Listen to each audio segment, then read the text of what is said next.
I didn't need to get a divorce to lose everything. We've lived in our van for the past 3.5 years. We're currently in Baja, Mexico, about to start the drive of a lifetime to pick up the Pan American Highway in Alaska.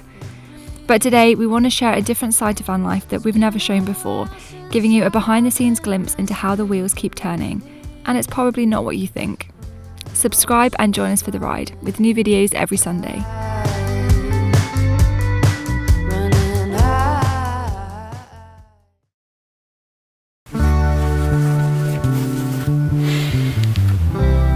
I think we're in the windiest place in Baja. This has been stronger wind than when we were in Nova Scotia in Hurricane Fiona. I slept so bad. Okay, baby. I can't get out of bed in the morning without a coffee. You like this, girl? Good kiss? Mwah. Thank you very much, good girl. Right, come on, sleepy bum, we can't stay in bed, we need to go, we've got work to do. I know.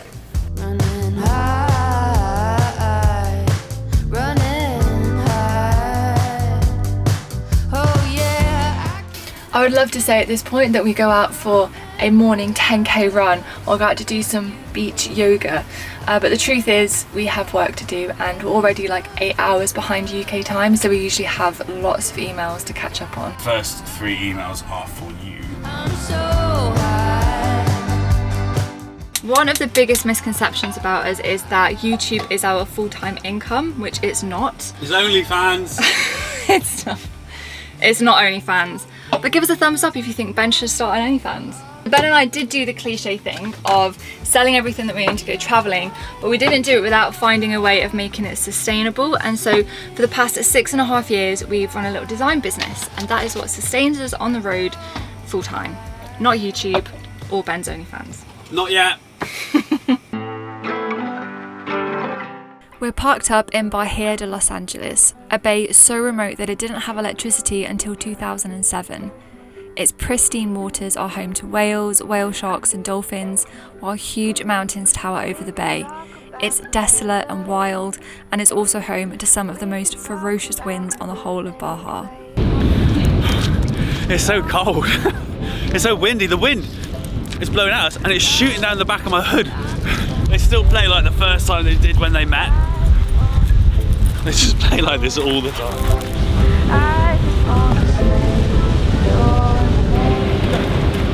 And also for those of you that wonder how we shower, this is our shower. Including washing my hair.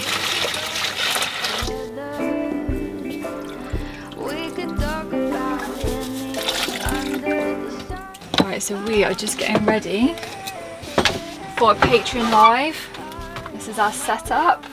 You know what we've really struggled to find is ground coffee. We're back to instant. Have we? Yeah, like peasants. Nick and Kim had it, this dolce. It's actually not too bad. I always get really nervous before Patreon lives. I don't know why, because they're like the best people. And we're live. Let me just turn the screen brightness up, there we go. That's better. Hi everyone, how's it going? Hi guys. Cactus. Right, stop it. That was. Stop it, okay. That was a successful Patreon live, I think. It was. We were just talking about the fact we are living on tortillas and tacos at the minute, and I was like, oh, I'll just show you how many we've got. We've got like 75 tortillas in the van. Lots. I'll keep us going for the next week, probably. Yeah. We need to get more because we need to get enough to survive all the way up to Alaska. I'm back again. And back again. Because I don't think we'll find any tacos in Prudhoe Bay. They're so good here. So good. You can have them with cheese, you can have them with chocolate spread, you can just have them on their own as a friendly light snack. Yeah, I don't know where that came from. Get it off! What's that nose doing? Get it off! So what happened yesterday? Yesterday, guys, we forgot, for those of you that watched from the UK, it's Pancake Day yesterday, or Shrove Tuesday. Pancake Day. Pancake Day. So, considering we forgot, that means today we need to make double. Ben Ben and I actually met working in a corporate office job. We worked together for about, what, a year and a half or 2 years? About a year and a half. Before we got together. And we both had dreams of working abroad and traveling and working. So I was going to teach English abroad in Costa Rica, and Ben was applying for jobs over in Australia. And we kind of grew our business when we got together as just like favours for friends and like a little bit of fun on the side, until eventually it grew into something that we thought, you know what, we could like travel and live like cheaply with this. It was a pay cut from what we were earning, but it was still enough to live on. And honestly, that moment of realising that we could work and travel at the same time, work remotely, and this was in 2017, so pre-pandemic. Working from home was a thing, but it wasn't like it is now. And when we realised that we could work and travel, it was completely life-changing for us, and I cannot overestimate that. 6 months after that, we quit our jobs and haven't looked back since. Let's see if you're the world's greatest tosser. It's not pancake day until you flipped a pancake. Oh no! Yay! That's nice. You can have that one. I'll do my own one. Here you go, sweetness. Thank you. Have a banana. I don't know what you're saying. I don't get it. Have a banana. What the hell are you on about? What is it? Have a banana. It's like a Cockney thing. You can say have a banana as much as you like, but what do you mean it's a Cockney thing? I think it's a Cockney thing. Have a banana. This is quite rare. That's very simple. That's just this. Have a banana. Have a banana. I told you. Ding. Have a banana. You're having jam and syrup. Yeah. This is why you needed a filling. And lemon. Oh yeah. When we aren't filming or editing, we're working. We've chosen to keep our work life and YouTube life separate, which is why you don't always hear us talk about it. But behind the scenes, our days pretty much look like this.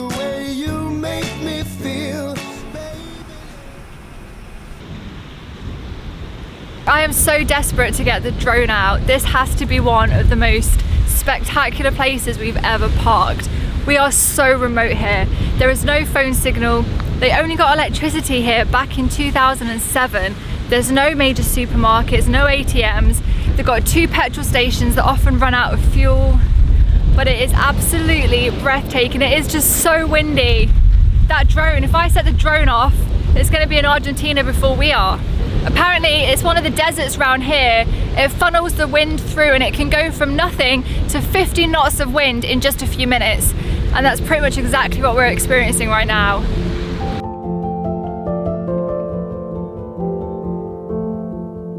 Getting to call random corners of the world home, even just for a few nights, is something I hope we never take for granted. In the whirlwind of adventure and exploration, there's an entire world of routine and day-to-day living. And for every mountain peak and new horizon that we show you, there's 1,000 mundane moments that bind all of this together. We are really running low on water.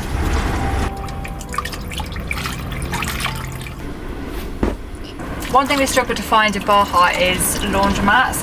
In fact, I don't think there are any laundromats. All they seem to have is the ones where you drop your laundry off, go and pick it up the next day, which is a bit of a pain when you're driving through quickly like we are. In this wind, I reckon this will dry in about 2 seconds flat. In this wind, they'll end up the other end of the beach. Seagulls will be wearing my pants.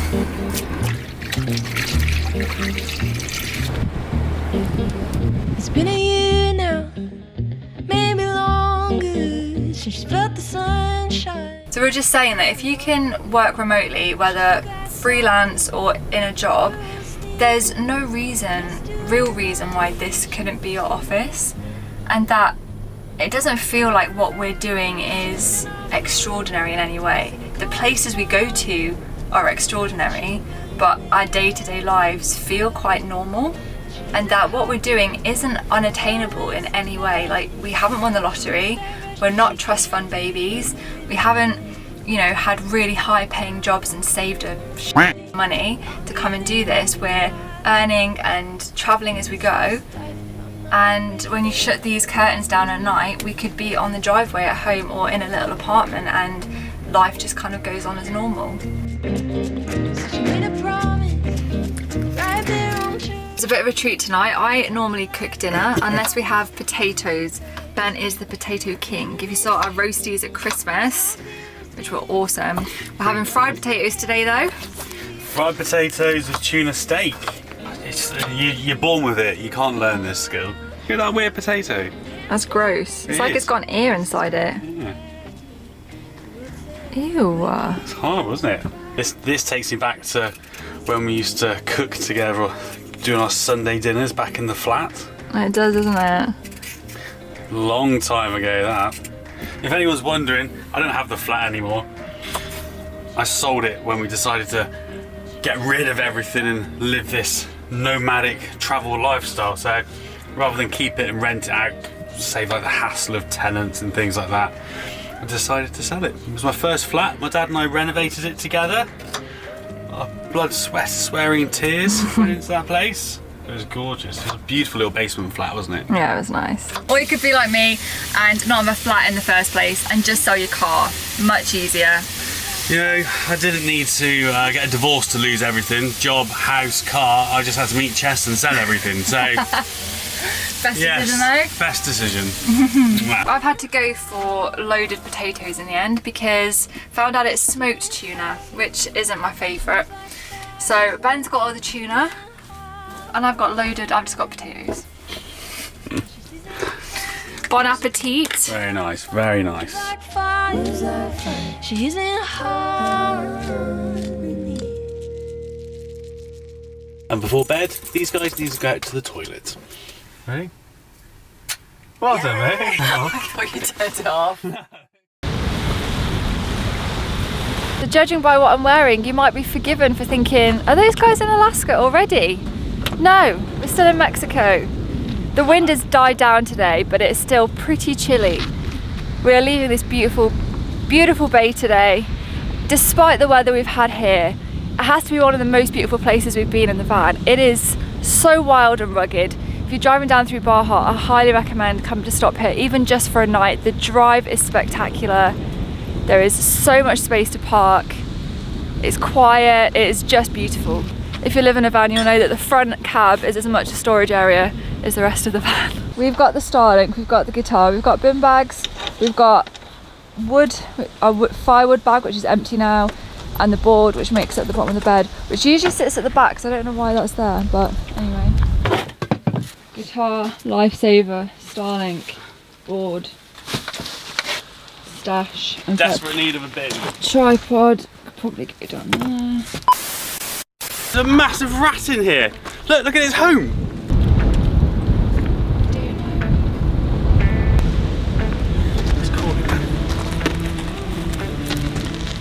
So if you remember in last week's video, we checked the engine after driving down those awful, awful sandy, dusty roads, and we saw loads of cacti and like stuff buried in the engine, and we were like, how has that blown in?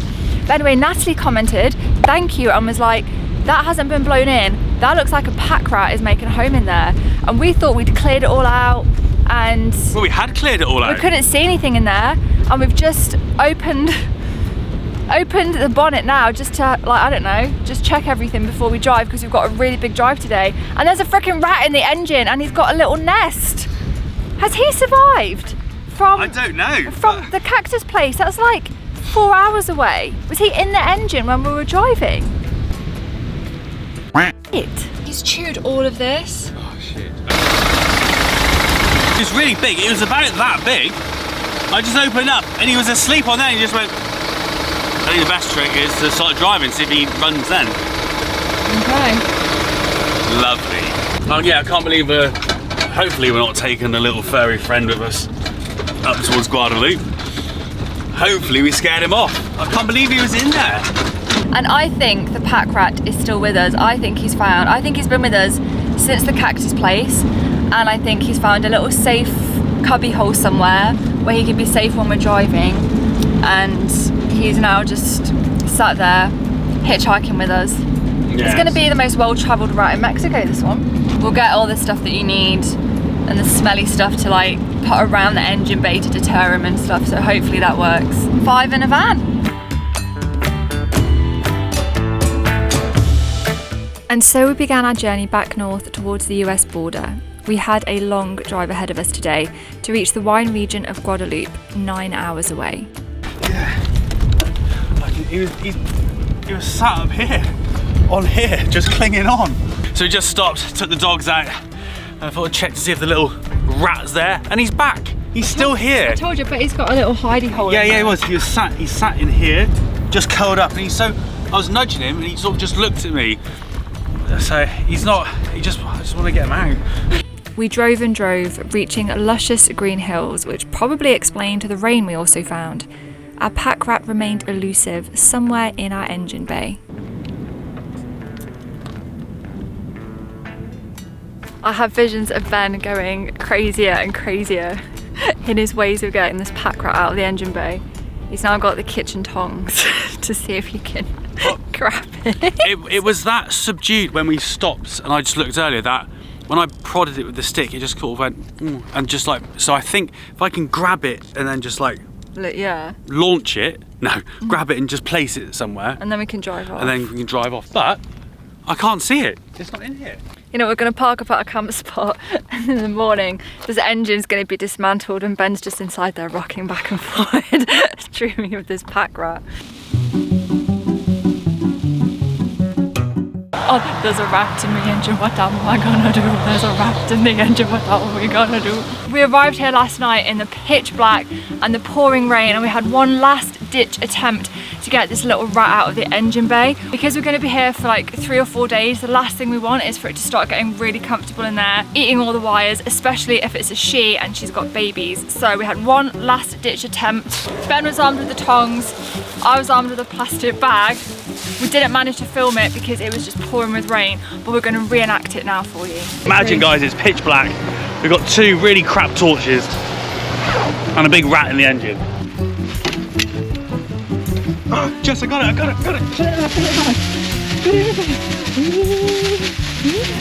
Baby's moving in the bag. Go. So we managed to get rid of the pack rat for now. There's some abandoned buildings near this campsite. We didn't want him to go into any of the other campers here. So last night in the dark, we looked like a right pair of weirdos. We did. Went to release this little pack rat into these abandoned buildings where I think he will find shelter in there. When someone says pack rat, we don't have pack rats back in the UK. I'm imagining like this kind of New York rat in a little suit. He's like, hey Tony, we don't the cat problem yet. Oh my god. Me and the other pack rats, we don't like them hanging around. I imagine him to be like the rat from Basil the Great Mouse Detective, the Disney film, Ratikins. Yeah. Not at all. It was the cutest little fat thing, which made us think it was a female. Like it was like almost like a chinchilla, but a little bit smaller. It was that round. It was a beautiful little thing. I think Ben got quite attached. Yeah. Well, we just took it out from its cactus home, and now we brought it up north, and it's raining. And so I've read that cinnamon and cloves and anything that smells strong like that helps deter them. So I've used my mulled wine spices and put cinnamon sticks and cloves all around the engine bay where it was making a nest. So now the engine bay smells like mulled wine. So hasn't come back yet. no. But we will keep checking. Speaking of mulled wine, it's the perfect weather for it. It is indeed. So from the 4 of us and Simon the little pack rat, we'll see you guys next week.